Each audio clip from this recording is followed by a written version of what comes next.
안녕하세요. 오늘도 사연살롱을 찾아주셔서 감사합니다. 서울에서 남편과 초등학교에 다니고 있는 아들을 키우고 있는 주부입니다. 결혼하고 주부로 살면서 시간이 정말 빨리 간다는 생각을 많이 해요. 특히 아이를 키우면 언제 시간이 이만큼 흘렀나 시간을 도둑맞은 기분도 드는데, 또 한 가지 1년의 명절을 2번 지내다 보면 1년이 정말 빨리 가는 것 같더라고요. 그리고 이렇게 새해가 되고 설 명절이 오면 떠올리고 싶지 않지만 저절로 떠오르는 기억이 있는데요. 하필이면 명절에 그 사단을 만들어 이렇게 오랫동안 자기들을 기억하게 만드는지, 그들을 생각하면 참 가지가지 한다는 생각밖에는 들지 않네요. 여기서 그들이란 저의 예전 형님들이세요. 남편의 집은 딸은 없고 아들만 셋인 집이었는데, 저희 남편이 세 아들 중 그나마 가장 딸 같은 존재였다고 했어요. 아프신 엄마 병간호도 제일 많이 하고 엄마와 이야기도 제일 많이 했던 아들이었다고 했거든요. 하지만 워낙에 몸이 좋지 않으셨던 저희 시어머님은 남편이 고3 수험을 앞둔 겨울날 그만 하늘나라로 가셨고, 그 영향으로 남편은 재수까지 하게 되었다는데, 그 뒤 남자만 넷이 살아 그런지 집안은 고요하게 짝이 없었다고 하더군요. 그리고 두 아주버님은 동업을 하며 사업을 하셨고, 남편은 안정적인 게 제일이라 이름만 들어도 모두 아는 대기업에 어렵게 입사를 했고, 여자가 없는 집에 두 아주버님은 하루라도 빨리 자기 가정을 꾸리고 싶어 차례차례 미래의 저와 앙숙이 될 형님들과 결혼을 하셨어요. 저는 남편과는 정말 어처구니 없이 만났어요. 아는 지인이 하도 부탁을 해서 소개팅에 나갔는데 거기서 남편을 만나게 되었고, 서로 한참을 이야기 나누는 중 사실은 저희 둘이 소개팅 상대가 아니라는 걸 알게 되었죠. 그게 저도 남편도 원래 소개팅을 하기로 한 사람에게 바람을 맞은 거였어요. 순간 어이도 없고 황당했는데, 혼자가 아니라 둘이다 보니 서로 어설픈 위로를 나누다 저희가 부부의 영까지 맺게 되는 그런 희한한 인연이었어요. 그렇게 남편과는 짧다면 짧은 1년의 연애 끝에 임신을 해 결혼을 진행하게 되었고, 이미 둘 다 30이 넘은 나이라 그 시기가 당겨졌을 뿐, 결혼에 대한 생각이 있어 양가의 임신 사실과 결혼 허락을 받기 위해 찾아가 뵈었죠. 다행히 양가에서는 임신이 흠될 것도 없다며 흔쾌히 결혼을 허락해 주셨어요. 솔직히 저희 집은 몰라도 남편이 대기업에 다니고 있었기에 저를 싫어하시면 어쩌지 하는 고민이 있었어요. 저는 남편에 비하면 그리 좋은 조건은 아니었거든요. 그런데 감사하게도 시아버님은 아무런 편견 없이 저를 며느리로 받아주셨고, 저와 저희 친정은 그 점이 무척이나 감사했어요. 하지만 그렇게 감사한 마음으로 시집을 와보니 이미 시댁에는 저보다 먼저 결혼을 한 두 형님이 계셨고, 당연히 저는 형님들과도 잘 지내고 싶었는데 그건 저만의 희망사항이었어요.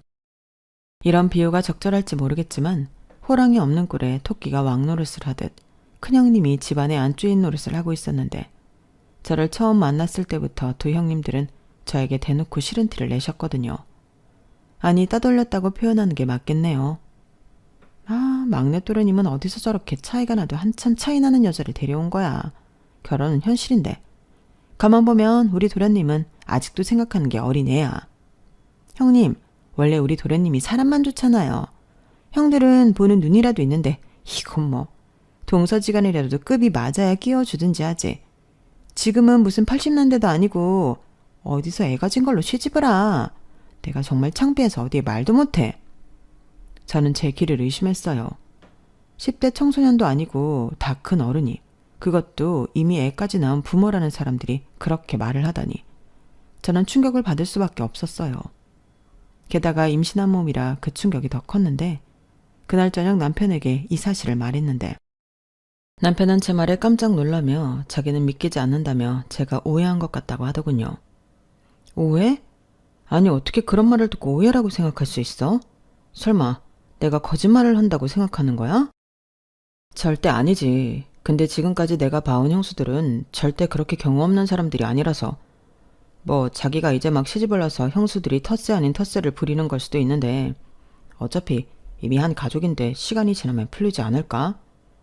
내가 자기한테 무조건 형수들한테 잘하라는 말은 안 하잖아. 남편은 어쩐지 말은 아니라고 했지만 제 말보다는 자기 형수들을 더 신뢰하는 것 같았어요. 그래서 저도 더는 자존심이 상해 말을 하지 않기로 했고, 그 뒤 시댁에도 꼭 가야 하는 일이 아니면 저는 가지 않고 남편만 보냈어요. 어차피 형님들도 반기지 않을 텐데 가지 않는 게 서로 스트레스 받지 않고 마음 편하겠다고 생각했죠. 그런데요, 분명 제가 오는 것도 싫을 거면서 형님들은 제가 또 시댁에 남편만 보내는 건 못마땅한지 전화로 개념이 없다느니 예의를 모른다느니 하면서 저희 친정까지 들먹이는데, 와, 정말 뭘 어쩌자는 건지 그냥 형님들은 제가 편한 꼴을 못 보는 사람들처럼 느껴지더라고요. 그리고 남편도 제가 없을 때면 시댁에서 자기 형들한테 저에 대해 안 좋은 소리를 듣는 듯 했는데, 남편도 제가 시집와서 할 도리를 하지 않는 게 문제라고 생각하는 것 같았어요. 내가 생각을 좀 했는데 매일 가는 것도 아니고 어쩌다 모이는 건데 자기가 힘들어도 앞으로는 집에 갈 때 같이 가자. 아버지도 은근 자기 보고 싶어 하는 것 같고 괜히 나도 싸우지도 않았는데 싸우냐는 말부터 들으니까 좀 그래. 알잖아. 형님들이 자꾸 사람을 못 살게 구니까 가기 싫은 거. 자기는 못 믿겠는지 모르지만 형님들이 날 얼마나 싫어하는 줄 알아? 에이, 자기가 너무 예민해서 그래. 형수님들이 아무래도 손윗 사람이고 또 말씀을 돌려하지 않는 스타일이라 자기가 어렵게 느껴지는 거야. 우리 형수들 뒤끝도 없고 둘 다 성격 좋아. 친해지면 분명 자기도 나중엔 엄청 좋아할걸. 아, 내가 말을 말아야지. 그렇게 성격 좋은 사람이 나한테 전화로 개념이 없고 예의도 모른다며 친정에서 뭘 배워야 하냐는 소리래? 아무튼 알았어. 대신 나도 가서 참고만 있지는 않는다. 저는 그렇게 결혼 후 나름 6개월 정도는 시댁에 가지 않고 남편만 보내며 잘 처신한다고 했는데 6개월 만에 두 손을 들고 말았어요. 그리고 그 뒤엔 싸우자고 덤비면 기꺼이 싸우겠다는 마음으로 시댁에 가곤 했는데 어찌나 저의 기대를 저버리지 않는지 오랜만에 배가 많이 부른 저를 보고 한다는 소리가 참 어이가 없었어요. 어머, 막내 동서, 그 사이 배가 많이 나왔네? 도련님한테 들으니까 아들이라고? 자기는 좋겠다. 우리 다 딸만 낳았는데 자기는 시집 오자마자 아들 낳고. 글쎄요. 요즘 세상에 아들 딸 구별하나요? 요즘은 오히려 딸 없으면 서럽다고 딸 갖고 싶다는 사람이 많던걸요. 그리고 형님들도 더 낳으시면 되죠. 동서, 지금 그게 40 넘은 형님한테 할 소리야? 애를 더 낳으라고? 왜요? 요즘은 산부인과에 40 넘은 산모들 많아요. 됐어. 우리가 첫째 낳고 이 몸매로 돌아오려고 얼마나 고생했는데. 잘 들어. 여자가 애 낳고 퍼지잖아? 그럼 여자로선 끝이야. 동서도 애 낳고 노력 좀 해. 못 보던 사이 배만 나온 게 아니고 얼굴도 2배는 넓어진 것 같다.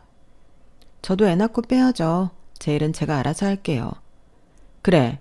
그리고 제발 그런 후진 옷 좀 안 입으면 안 돼? 그런 옷은 도대체 어디서 사는 거야?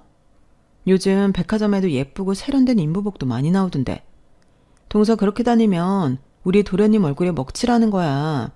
우리 도련님이 능력이 없는 것도 아니잖아. 그런 누더기 같은 것 좀 제발 입지 마. 저는 그때 확실히 알았어요. 이 사람들이 제가 얼마나 보고 싶었겠냐고요. 이렇게 무시하고 깎아내리고 얼마나 참았을까 싶은 생각이 들었어요. 그리고 그런 스트레스 때문인지 시댁에 갈 일이 있으면 명절 증후군처럼 몸이 아프곤 했는데 결국 아이도 3개월이나 일찍 출산하게 되었죠. 물론 제가 조산을 한 게 꼭 형님들 때문이라고 말할 수는 없어요. 하지만 적어도 임신한 후 저에게 가장 큰 스트레스는 남편도 아닌 형님들이었고 제가 조산을 하게 된 날도 명절을 세고 온 지 얼마 되지 않았을 때라 적어도 저는 형님들 때문에 조산한 게 아닐까 생각해요. 아무튼 그렇게 3개월 일찍 아이를 낳았어요.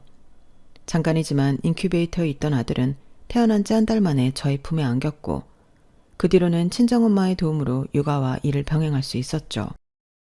남편은 언제든지 힘들면 회사를 그만둬도 된다고 했지만 저는 그러고 싶지 않았어요. 남편처럼 대기업은 아니었지만 집에서 놀면 두 형님들이 또 어떤 말들을 할지 제가 모르지 않았거든요. 그렇다고 형님들이 일을 하는 것도 아니었는데 그저 좋은 집안에서 태어나 무슨 외국에 있는 대학을 나왔다는 이유로 아주버님께 왕비 대접을 받고 사셨어요. 그러면서 평범한 집안의 저를 한참이나 수준 떨어지는 존재로 여기는데 제가 아이 핑계로 직장까지 그만두면 남편 덕이나 보려고 한다며 또 듣기 싫은 말을 면전에 대고 할 게 뻔했죠. 하지만 그렇다고 제가 계속 당하고 살진 않았어요. 저도 저대로 두 형님들을 살림이나 하는 세상 물정 모르는 속편한 사람으로 여기며 똑같이 무시했고, 그럴 때면 두 형님들이 더 열폭하며 저를 못 잡아먹어 안달이었는데 이에는 이, 눈에는 눈이라고 생각하며 똑같이 해주고 살았네요. 남편도 한 번은 자기 형수들한테 너무한 거 아니냐고 저에게 말을 잘못했다가 된통 당한 적이 있었는데 저의 한마디에 더는 그런 말을 못하게 되었어요. 내가 너무하다고? 자기 계속 내 속도 모르고 형님들 편만 들면 나랑 이혼해야 해. 내가 없는 얘기 만드는 사람이야? 아니면 나는 자기 집에 가서 형수들한테도 당하고도 아무 말도 못하고 와야 당신 마음이 좋겠어? 아니, 나는 그냥 자기가 형수들이랑 잘 지냈으면 해서 그러지. 뭘 그런 일로 이혼을 하냐? 알았어. 이젠 다시는 형수 얘기 안 할게. 화 풀어. 나한테 자기랑 서준이 빼면 뭐가 남는다고. 내 맘 알면서. 몰라. 가끔 어쩔 땐 내 남편이 아니라 형님들 남편 같아. 무슨 그런 소리래. 나도 눈 있거든. 형들이야 대충 배경 보고 조건 맞춰서 했지만 난 진짜 자기 사랑해서 결혼했어. 에이, 설마 그것도 모른다는 건 아니지? 미안해. 내가 진짜 잘못했어. 한 번만 봐줘. 어? 마누라, 자기야. 남편은 아무래도 시어머님이 일찍 돌아가셔서인지 가족에 대한 애착이 많았어요. 그래서 제가 이혼 얘기를 처음으로 꺼내자 정말 눈이 튀어나올 정도로 많이 놀랐는데 사실 저렇게까지 놀랄 줄 몰랐기에 제가 다 미안할 지경이었어요. 아무튼 그렇게 저는 전쟁에 나가는 장수처럼 형님들과 싸우며 결혼 생활을 이어갔어요. 사실 형님들만 아니면 저의 결혼 생활은 거의 완벽했기에 시댁에 가는 일만 없다면 또 형님들과 부딪히는 일만 없다면 저의 생활은 아무런 문제가 없었죠. 하지만 그렇게 생각한 것도 잠시 유독 다른 아이보다 말이 늦다고 생각한 아들이 걱정되기 시작했는데 친정엄마가 먼저 병원에 가서 검사를 하자고 하시더군요. 그리고 저는 충격적인 이야기를 듣게 됐어요. 아직 장애라고 단정 지을 수는 없지만 언어 자극이 없는 것도 아닌데 이렇게 말문이 트지 않는 건 좀 이상합니다. 일단은 검사도 한계가 있어서 아이가 4살이니 언어 치료와 다른 발달 치료를 병행해 보죠. 간혹 저렇게 애를 태우다가 한 번에 말문이 터지는 아이들도 있거든요. 제 아이가 어쩌면 장애가 될 수 있다니 정말 꿈에도 상상하지 못한 이야기였어요. 그냥 아들이라 다른 딸들처럼 말이 없구나, 말이 늦구나 생각했던 제가 부모 자격이 없는 것처럼 느껴졌죠. 그리고 저는 결심했어요. 회사도 그만두고 아이에게 집중하는 엄마가 되기로 마음먹었죠. 남편도 너무 초조하게 생각하지 말고 때를 기다려주자고 자기도 놀랐을 거면서 저를 위로해줬는데요. 이런 속상한 저희 집 사정을 알게 된 형님들은 마치 재미있는 건수라도 잡은 듯 저희 집에 와서는 처음엔 걱정한 것처럼 굴더니 자기들 속내를 내보였어요. 이래서 엄마가 중요한 거야. 우리 애들을 봐. 한국어는 물론이고 영어까지 술술하는데 장애일 수 있다니. 세상에나 어떻게 그런 유전자가 우리 집안에 있을 수 있어? 막내 동선에 혹시 다른 가족 중에 그런 분 계시는 거 아니야? 아니에요. 그런 분 없으세요. 그리고 아직 확실하지도 않은데 그런 말씀은 삼가해 주세요. 저희 아이일이 형님들에게 재미있는 가십은 아니잖아요? 어머 동서, 애 때문에 예민한 건 알겠는데 그래도 손윗사람한테 그렇게 말하면 안 되는 거 아닌가? 형님은 걱정이 돼서 그런 말씀하신 건데 가십이라니. 이상하게 제기에 자꾸 형님들이 신나신 것 같아서요. 아니라면 다행이고요. 그리고 저희 아이 아직 장애 판정 받은 거 아니에요. 의사 선생님도 좀 늦는 걸 수 있다고 하셨다고요. 그래, 그렇게 믿고 싶겠지. 아무튼 아버님이 장손이라고 엄청 좋아하셨는데 안타깝다. 빨리 둘째라도 갖든가. 동서, 입방 좀 그만 떨어. 둘째는 무슨. 아무튼 막내 동서 마음고생하는 것 같으니까 우리는 이만 갈게. 그리고 오해는 하지 말아줘. 설마 큰엄마 작은엄마가 조카 잘못되라고 하겠어? 우리도 걱정돼서 온 거야. 가자 동서. 네, 근데 형님은 가끔 왜 저한테 그러세요? 제가 무슨 입방정을 떨었다고. 가자고. 가면서 말해. 큰 형님은 뭔가 얼굴이 잔뜩 구겨져서는 작은 형님과 함께 저희 집을 나가셨어요. 그리고 시집 온 뒤 종종 느끼는 건데 큰 형님이 작은 형님을 자기 부하처럼 대했는데 어째 작은 형님은 큰 형님에게 당하기만 하는 것처럼 보이더라고요. 처음엔 친해서 그런가 했는데 묘하게 그런 분위기는 아니었어요. 작은 형님도 표현을 하지 않을 뿐 불만이 많아 보였거든요. 하지만 그렇다고 저에게 호의적인 것도 아니었으니 저에겐 큰형님이나 작은형님이나 똑같은 사람이었어요. 그리고 저희 아이가 5살이 되던 설날, 그야말로 집안이 뒤집히는 일이 벌어지고 말았는데 지금도 그때를 생각하면 이게 현실에서 일어날 수 있는 일인가 겪고도 믿기지 않을 정도입니다. 그날도 두 형님들은 저희 아들이 말을 못한다며 걱정하는 듯 비아냥거리며 저를 못 잡아먹어 안달이 난 사람처럼 명절이라고 저에게 이것저것 일을 시키셨어요. 그리고 두 형님은 짝이라도 한 듯 말은 위해주는 것처럼 했지만 손이 많이 가는 일은 저에게만 시키셨고 자기들은 괜히 가스불 앞에 앉아 바쁜 척을 하는데 사실 알고도 그냥 모른 척 했네요. 오랜 시간 싸우다 보니 지치기도 하고 피할 수 있는 건 피하자 싶었거든요.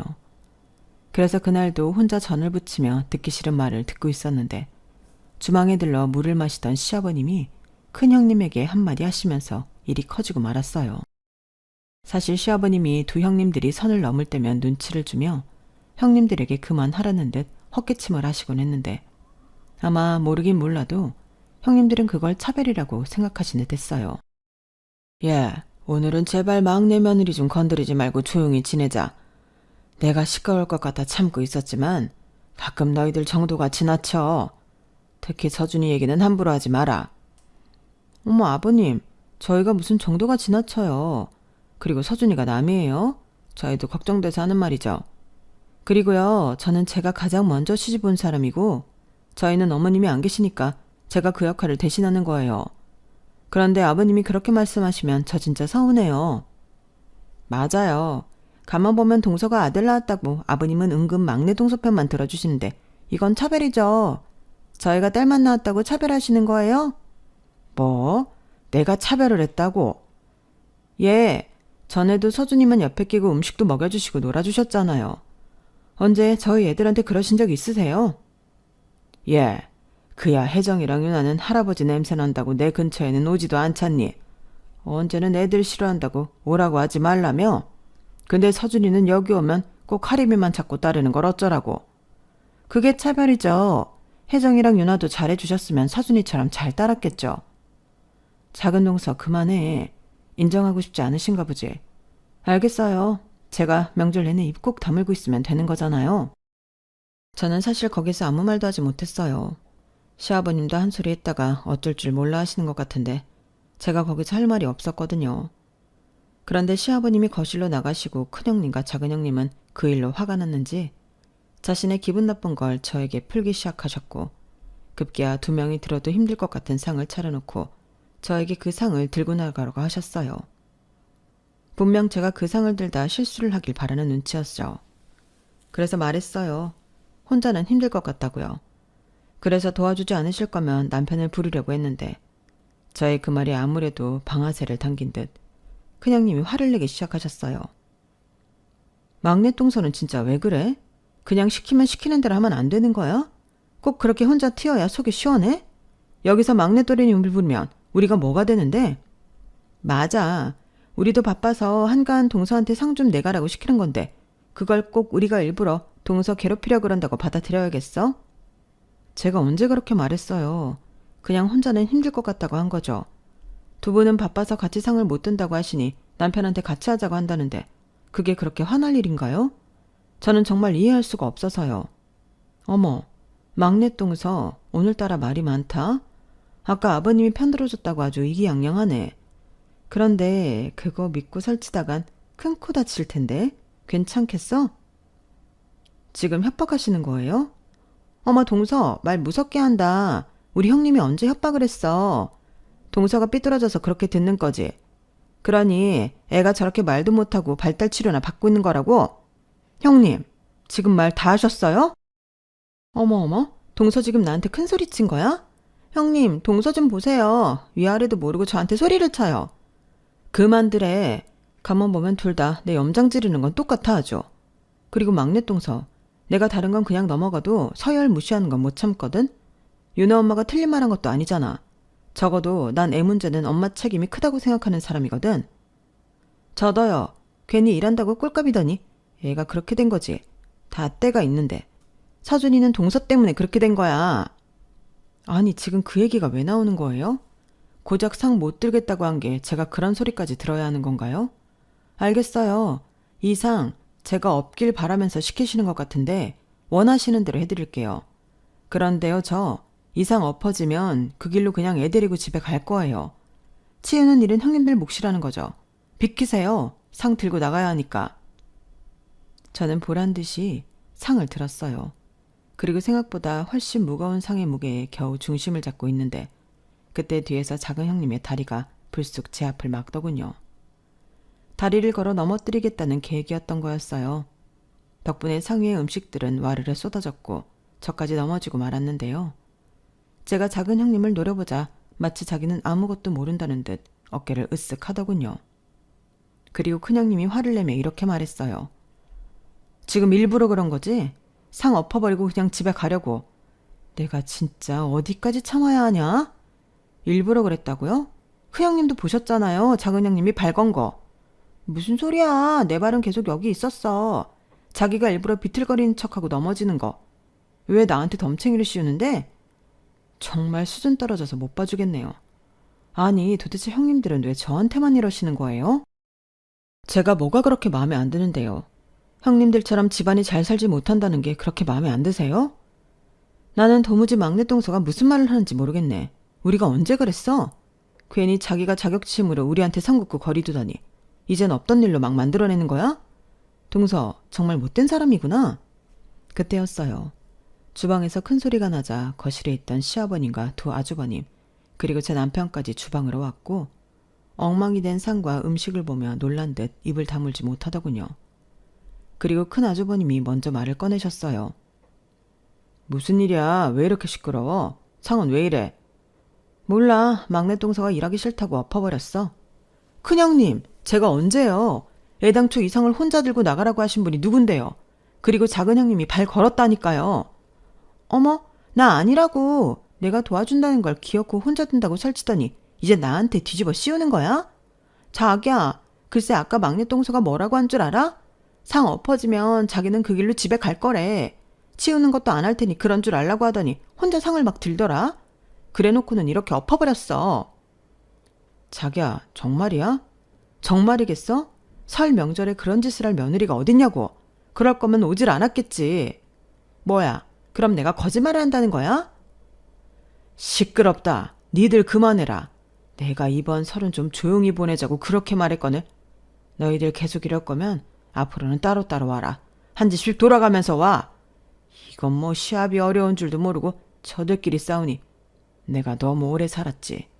특히 큰애, 내가 너한테 아주 실망이 크다. 아버님, 그렇게 말씀하시면 저 억울해요. 맞아요. 이 사람이 무슨 잘못을 했다고 그런 말씀을 하세요. 이 사람이 엄마도 없는 우리 집에 시집와서 혼자 고생 다 했는데 그렇게 말씀하시면 안 되죠. 나는 적어도 막내가 결혼하면 니들이 막내 며느리한테 잘해줄 거라고 생각했다. 근데 너는 작은 애 들어왔을 때 잘해줬잖아. 근데 유치하게 둘이 편이나 먹고 내가 아까 다 들었다. 서준이 얘기 그렇게 하면 되니? 한 가족인데 감싸주지 못할 망정 애 탓을 하냐고. 다 필요 없다. 명절이고 뭐고 니들 다 네 집으로 가라. 시아버님은 그렇게 화를 내셨어요.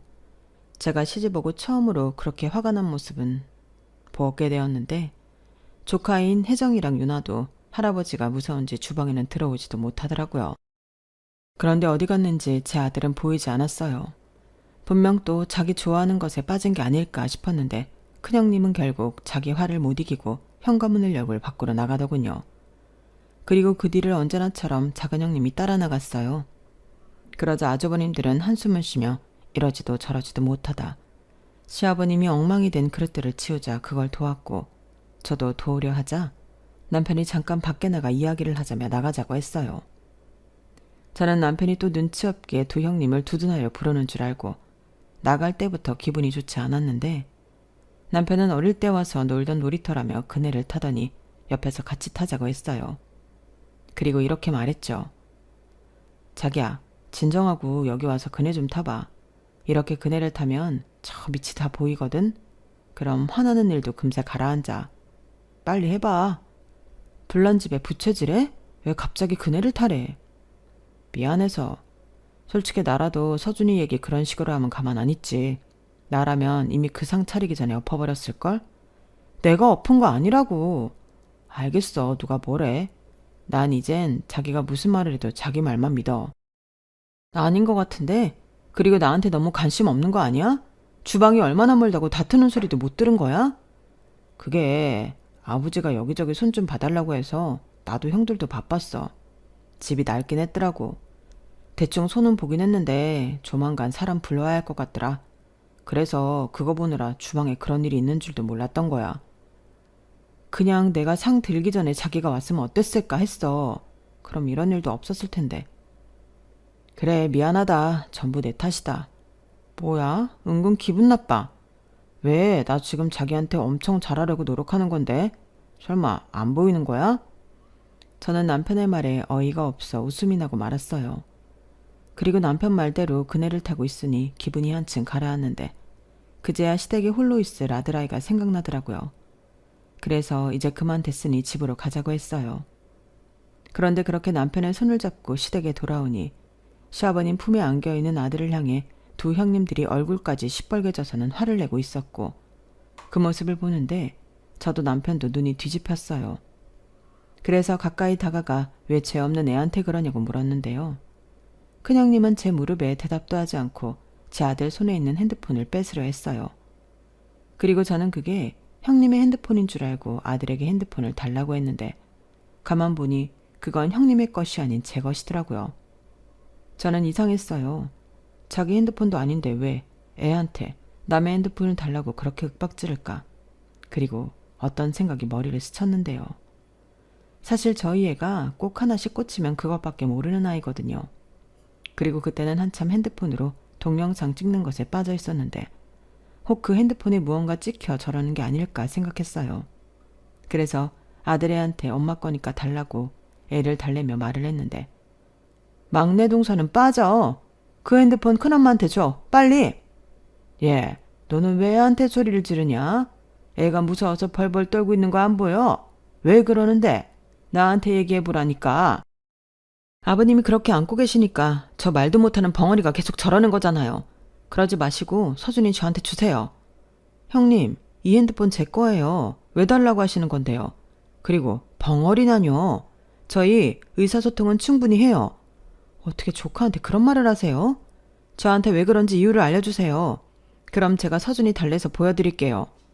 너는 빠지라고. 이게 다 너 때문이야. 네가 우리 집에 시집을 오는 바람에 다 엉망이 된 거라고. 형님이 빠지라면 빠져 있으면 될 걸 뭔 말이 그렇게나 많아. 애나 엄마나 정말 하나같이 마음에 안 들어.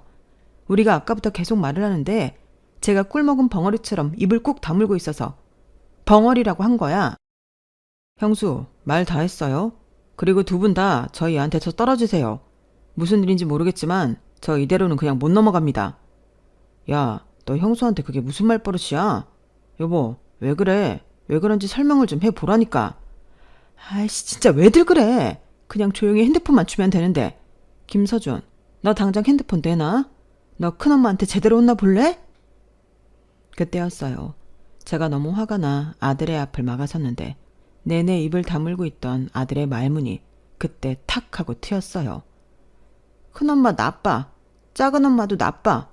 거짓말하고 빠빠 피고 욕하는 사람은 나쁜 사람이라고 했어.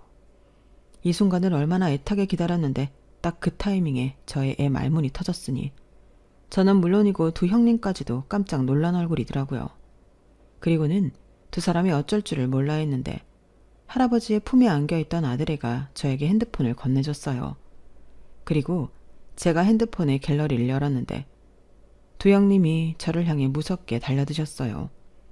아무래도 여기에 뭔가 찍혀도 단단히 찍혀있는 것 같았죠. 그래서 저는 남편에게 막으라고 하고 핸드폰을 열어 동영상을 찾았어요. 그리고 가장 마지막에 촬영한 것 같은 영상을 찾았는데 세상에, 저는 너무 놀라 입을 다물지 못했어요. 동영상에 찍힌 시간과 분위기를 봐선 시아버님의 호통으로 화가 나서 큰형님이 현관을 나간 뒤의 내용 같았는데 큰형님과 작은형님이 시댁 마당 뒤편에 구석진 곳으로 가서 대화를 나누고 있더라고요. 야, 한 대만 피자. 형님 미쳤어? 그러다 들키면 너무 열받는데 어떡해. 이러다가는 내가 먼저 사고 칠 것 같단 말이야. 그러니까 빨리 줘. 마음 진정시키는 데는 그만한 게 없잖아. 없어. 내가 설마 시댁 오면서 그걸 가져왔겠어? 아버님이 제일 싫어하는 게 그건데. 쇼 하고 앉아있네. 누굴 속여? 너 같은 골초가 그걸 안 챙겨왔다고? 뒤져서 나오면 내 손에 죽는다. 아이씨, 이런 건 진짜 귀신이야. 근데 하나밖에 없어. 원래 하나 남은 건 남 안 주는 거 몰라? 이씨, 내가 남이야? 그리고 너 여기 누구 덕에 시집왔는데? 내 덕이잖아. 그깟 거 하나 가지고 사람 열받게 할래? 그건 고맙지만 진짜 치사해. 언니는 걸핏하면 그렇게 말하더라. 뭐? 너 요즘 많이 컸다? 시끄럽고 내가 저거 빨리 치우자고 했지. 왜 여태 진도가 안 나가? 내 동생 지 순서만 기다리고 있는 거 몰라? 모르긴. 근데 애까지 낳아서 잘 사는 부부를 어떻게 치잖아. 지금 그걸 말이라고 해? 사람을 피웠다고 헛소문을 내던 막내 저거 남자를 붙이던 할 수 있는 모든 걸 하라고. 내가 너 여기 어떻게 데리고 왔는지 몰라? 신분 세탁해서 해외 유학파 만들어서 우리 아주버님 소개했잖아. 네가 나 아니면 지금 그런 생활 누릴 수 있을 것 같아? 병품이 웬 말이야. 니네 엄마가 떼다 준 동대문 옷이라도 입으면 다행이지. 언니, 말이 심하다. 내가 물론 언니 덕을 보긴 했지만 그래도 이런 말은 우리끼리라도 좀 조심하자. 그리고 왜 더러운 일은 나만 해야 해? 지수는 언니 동생인데. 나는 뭐 지수가 여기 시집 오지 않아도 상관없어. 너 말 다 했어? 내가 너 여기 꽂을 때 막내 도련님은 지수 거라고 했지? 설마 지 볼일 끝났다고 모른 척하는 거야? 왜 그러면 안 돼? 그렇게 내가 못 믿겠으면 지수 먼저 꽂지 그랬어. 솔직히 내 타입은 우리 남편보다는 막내 도련님인데. 지랄하네. 그리고 나랑 지수가 배다른 자매인데 연달아 여기 시집 오면 말이 나올 수 있으니까 그랬지. 너 이러면 계약 위반이야? 너 하나 물먹여서 이혼당하게 하는 거 나한테는 일도 아닌데. 너 뭐 믿는 거 있냐? 아이씨, 미안해. 알았어. 내가 막내 저거 어떻게든 해볼게. 이 집이랑 상관없는 사람 만들면 되는 거잖아. 근데 저렇게 온전하지 못한 애 딸린 도련님을 지수가 좋아할까? 싫고 좋고가 어딨어. 어차피 한탕 크게 치고 이혼할 건데. 아버님 저렇게 보여도 은근 졸부야. 땅이며 건물이며 어마어마하다고. 그거 우리 셋이 다 해먹으려면 지금 준비할 게 얼마나 많은 줄 알아? 그러려면 저 늙은이 정신 쏙 빼놓게 할 지수가 필요한데 저 망할년 때문에 지수의 자리가 없잖아. 알았어. 역시 우리 언니는 뭐가 달라도 다르지. 스케일 봐. 완전 대박. 하긴 처음도 아니니까. 조용히 해라. 가만 보면 너는 쓸데없는 말이 너무 많아. 너 이번에 제대로 안 하면 우리 파에서 제명이다. 영상의 각도를 보니 저희 아들애가 2층에서 달을 찍다가 소리가 나서 두 형님들의 모습까지 찍게 된 것 같았는데 정말 보는 내내 어이가 없었어요. 그리고 눈치 빠른 큰형님이 그걸 태우며 위를 쳐다봤는데 저희 아이가 핸드폰으로 자신들을 찍고 있었다는 걸 알게 되었고 자기들의 진짜 모습이 찍혔다고 생각해 아까의 그 사단이 일어난 듯 보였어요. 그때 도망다니면서 엄마도 없고 아빠도 없으니 자기 할아버지에게로 달려간 것 같았는데 큰형님 입장에서는 시아버님과 맞서야 했으니까 제 아들이 더 미웠겠죠. 결국 핸드폰에 영상을 보게 된 시댁 식구들 모두는 경악을 금치 못했어요. 그리고 그 충격은 아무래도 두 형님 남편인 아주버님들이 더 큰 듯 보였는데 모든 게 다 까발려지자 큰형님과 작은형님은 아까의 기세 등등하면 어디로 가고 벌벌 떨며 눈치만 봤어요. 그리고 더 놀라운 사실은 큰형님이 초혼이 아닌 재혼이었는데 브로커를 통해 신분 세탁을 하고 자기들이 작업하기 좋은 병의 남자들을 물색한 뒤 작업을 해 결혼까지 한 사실이 밝혀졌죠. 그 얘기는 자기라도 살겠다고 생각한 작은 형님 입에서 술술 나왔어요. 야, 너 그 입 안 닫아? 지금 너 혼자 살겠다고 날 배신하는 거지? 그래, 나라도 살아야지. 여기서 제일 나쁜 건 형님 넌데 나까지 못 껴서 같이 이혼당할 순 없잖아. 자기야, 진짜야. 난 결혼은 처음이지만 형님은 아니라고. 그리고 도련님 상대도 있었어요. 형님이랑 배다른 동생인데 그때 선보는 날 걔가 딱 교통사고가 나는 바람에 도련님이 동서를 만난 거라고요. 그때 그 사실 알고 형님이 얼마나 지랄을 한 줄 아세요? 다 잡은 물고기 딴 년한테 뺏겼다고. 너 내가 닥치라고 했지. 너 멍청하게 이러면 너 혼자 살 수 있을 것 같냐? 너도 똑같잖아. 나랑 같이 한탕 하려고 여기 온 거잖아. 참 놀랍고 어이도 없고 솔직히 믿을 수도 없어서 충격이 더 컸던 것 같아요. 만약 그 여자가 사고가 나지 않고 남편과 만났다면 어떻게 됐을지 생각만으로도 아찔하게 짝이 없었죠. 그리고 자연스럽게 이해가 가더군요. 그동안 왜 그렇게 저를 못 잡아먹어 안달이었는지요. 하루라도 빨리 저와 이혼시키고 그때 만나지 못한 자기 동생을 저희 남편과 맺어주려 했으니 어쩌면 저보다 남편이 더 소름이 끼쳤을 거예요. 그것도 모르고 저희 둘은 이렇게 만난 게 인연이라고 생각했으니 얼마나 약이 올랐을까요. 그리고 저를 몰아내고 셋이 모이면 시아버님의 재산을 꿀꺽할 큰 그림을 그렸다는데 제가 도무지 물러나지 않으니 속도 많이 탔을 것 같아요. 그쯤 되니 그동안 스트레스 받은 게 저만의 일은 아니었겠구나 하는 생각이 들었는데 너무 어이가 없으니까 웃음이 나오는 거 있죠. 그리고 모든 사실을 알게 된 시아버님은 휘청하시더니 바닥에 쓰러지고 마셨어요. 그리고 제 아들애가 그런 할아버지를 옆에서 꼭 안아드렸는데 시아버님이 어린 제 아들을 끌어안고 끝내 눈물을 보이시고 마시더군요. 저도 마음이 좋지 않았어요. 남들은 설 명절이라고 가족들과 단란한 시간을 보내고 있을 텐데 유독 명절이면 먼저가 나는 생각이 난다던 시아버님은 어쩌다 집안 꼴이 이렇게 됐냐며 아이처럼 우셨죠. 그리하여 정말 폭풍이 휘몰아치듯 두 형님네는 난리가 났고 속아서 사기 결혼을 당했다며 두 아주버님은 당장 이혼하겠다고 하셨는데 형님들이 절대 이혼은 못한다고 버티면서 문제는 쉽지 않아 보였어요.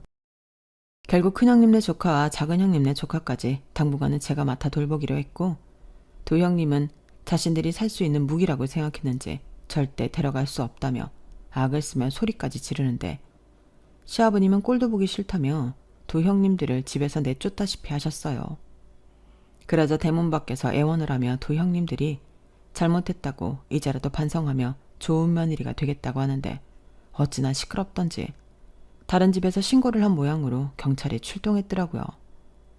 결국 두 형님은 그렇게 경찰들 손에 시댁 대문 앞에서 해산하고 말았어요.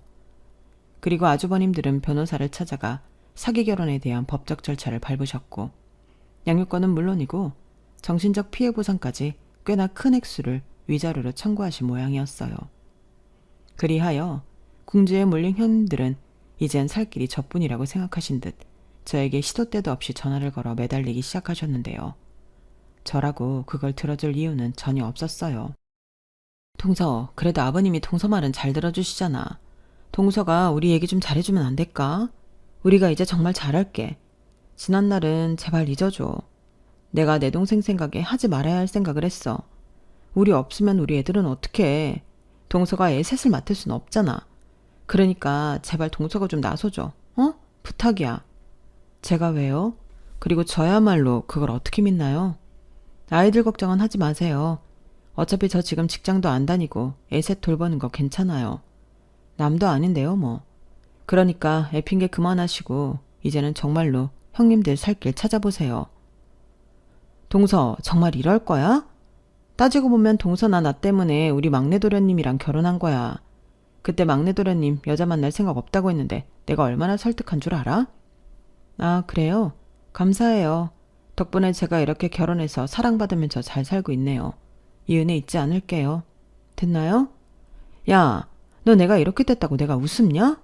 사람이 궁지에 몰리면 못할 짓이 없는 건 몰라? 하휴, 무서워라. 큰형님, 제가 진짜 궁금해서 여쭤보는 건데요.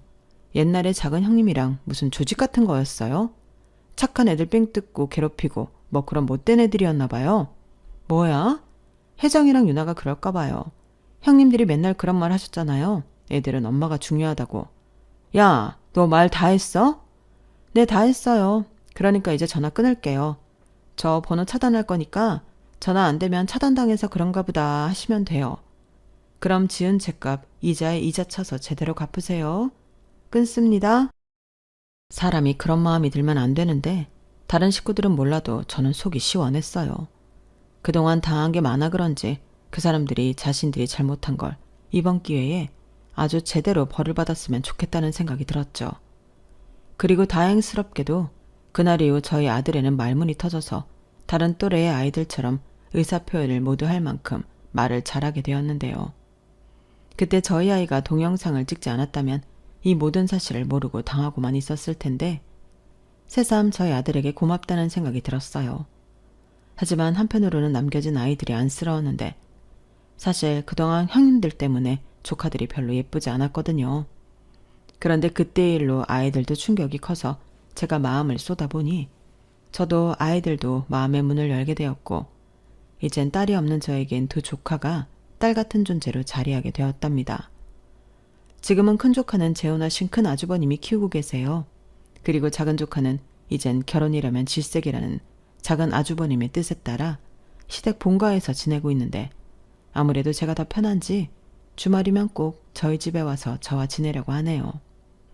작은 아주버님은 그 점을 제일 미안해하시지만 오히려 저는 딸 키우는 기분도 들고 좋다고 했어요.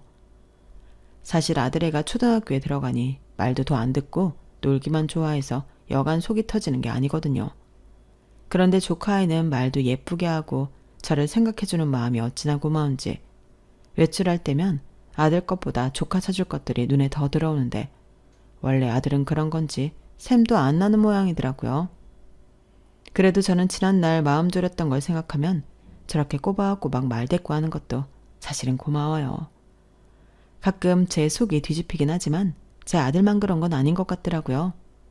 저것도 건강해서 저럴 수 있다고 생각하면 모든 것이 다 괜찮고 감사하기만 하더라고요. 그래서 저는 요즘이 참 좋아요. 별거 아닌 일로 화내고 웃고 떠들고 이렇게 살아도 잘 사는 게 아닐까 뿌듯하고 자꾸 웃음이 나거든요. 부디 형님들도 자기네들이 저지른 잘못을 깊게 뉘우치고 이런 분수에 맞는 행복을 찾았으면 좋겠어요. 그래야 또 다른 피해자가 없을 테니까요. 저의 사연은 여기까지입니다. 제 사연을 들어주신 모든 분이 남에게 속지 않고 또 속이지 않으며 하루하루 알차게 보내셨으면 좋겠습니다. 그럼 늘 건강하시고 사랑하는 사람들과 행복하세요.